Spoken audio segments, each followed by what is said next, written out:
Olá, o meu nome é Lara e hoje resolveremos alguns exercícios do livro Linguagem C, Introdução ao C, em 10 aulas. Vamos começar aqui com o exercício 4. Ele diz, faça um programa em C que leia e imprima um número inteiro.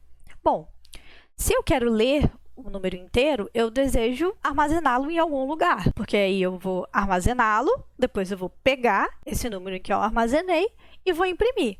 Para isso, a gente utiliza as variáveis. E o que são variáveis? Basicamente, elas são como recipientes que você armazena coisas. Imagina, se eu quero armazenar água, eu provavelmente utilizaria uma garrafinha de água, certo? Se eu quero guardar o meu computador, armazená-lo em algum lugar, eu vou utilizar uma mochila, uma bolsa. Então, se eu quero armazenar alguma coisa dentro da linguagem C, eu preciso conhecer como se fossem os recipientes, né, que essa linguagem disponibiliza para mim. Aqui na tabela 1 do nosso livro, a gente tem os tipos básicos da linguagem C. E se eu quero armazenar um número inteiro, eu tenho que procurar qual o tipo dentro da tabela que melhor vai condizer para mim. Então, aqui temos marcado o tipo int, que ele é utilizado para você definir uma variável inteira. Então, agora a gente já sabe o que a gente vai utilizar. Vamos acompanhar a resolução do exercício 4. Temos dentro de nossa função main, em sua primeira linha, a declaração da variável. O tipo dela é int, como vimos anteriormente, e o nome dela, número.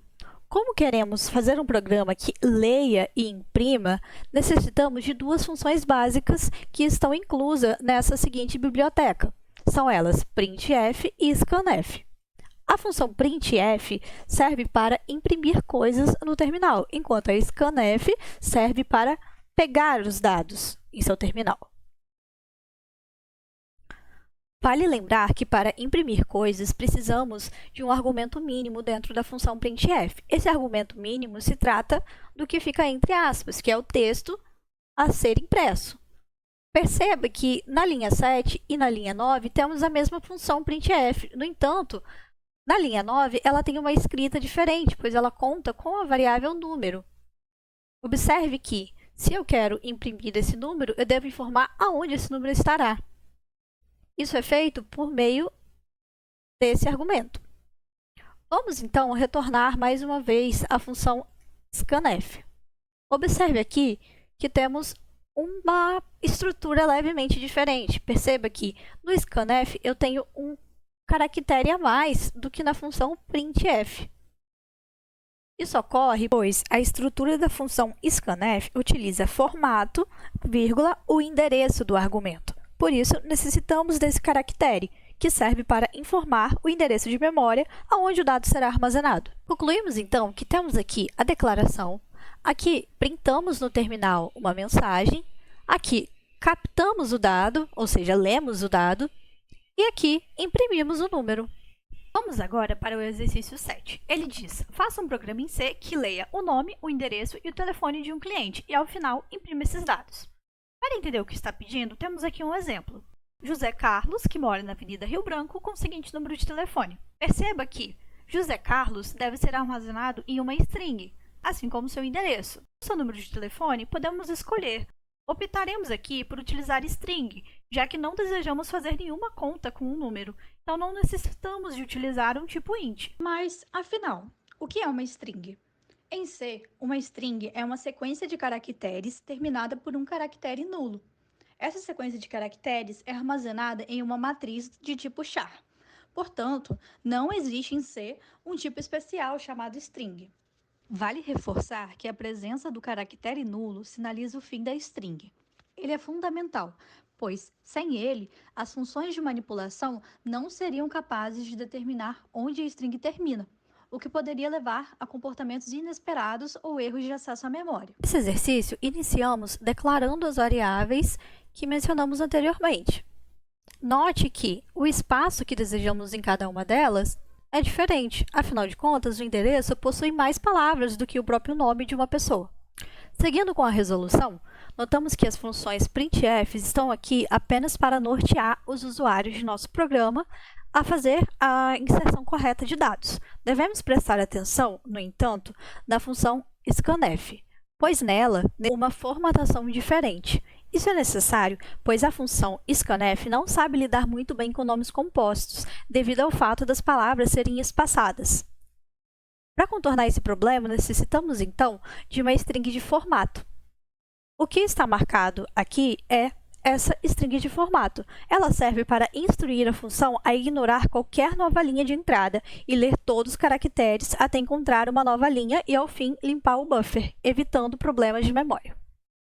Devemos lembrar que o que chamamos de string é um vetor de caracteres, tendo, portanto, o seu formatador diferente do formatador que utilizamos no exemplo anterior, quando tínhamos um número inteiro. Outra forma de resolver o problema apresentado pelo scanf é utilizar uma função alternativa, a fgets. Essa função irá armazenar corretamente o texto, mesmo quando ele é composto por mais de uma palavra, desde que seja respeitado o tamanho limite determinado para o char. Veja o exemplo adaptado.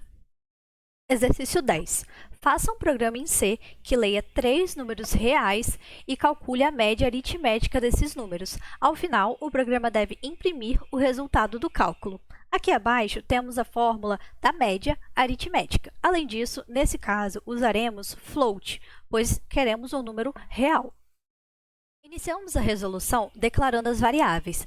Todas deverão ser declaradas em float, pois assim poderemos fazer com que o resultado seja dado em número real também. Se não, caso contrário, se declarássemos média, por exemplo, em estilo int, não poderíamos ver as casas decimais resultantes desse cálculo.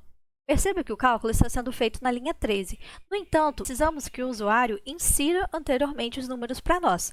Perceba que aqui, o caractere de formato agora é %f, pois estamos se tratando de números do tipo float. Observe ainda mais um detalhe importante. Durante a saída, iremos fazer uma formatação. Esse ponto 2 significa que iremos exibir apenas 2 casas decimais. Exercício 13. Faça um programa em C que leia o saldo de uma conta poupança e imprima um novo saldo, considerando um reajuste de 2%. Vale lembrar aqui que 2% equivale a 0,02. Nesse exercício, necessitamos apenas de um número. Declaramos tipo float, pois desejamos armazenar uma variável do tipo saldo, que pode haver casas decimais. Desejamos, no entanto, fazer um reajuste. Esse reajuste pode ser feito de forma separada ou enquanto printamos. Nessa escolha, já iremos imprimir o número multiplicando ele por 1,02, o que fará com que acrescente 2% na variável número. Exercício 16. Faça um programa em C que calcule o reajuste do salário de um funcionário. Para isso, o programa deverá ler o salário atual do funcionário e ler o percentual de reajuste e, ao final, imprimir o valor do novo saldo. Aqui temos salário como um float e reajuste depende da nossa escolha. Iniciamos a resolução do exercício declarando as variáveis. Aqui utilizaremos 3 variáveis: salário, reajuste e novo salário. Após o usuário inserir o valor do salário e do reajuste, devemos manipular os dados de forma a calcular o novo salário. Perceba que, neste padrão de inserção, devemos transformar isso em forma decimal, para que possamos multiplicar durante o cálculo do novo salário. Isso é feito na linha 11.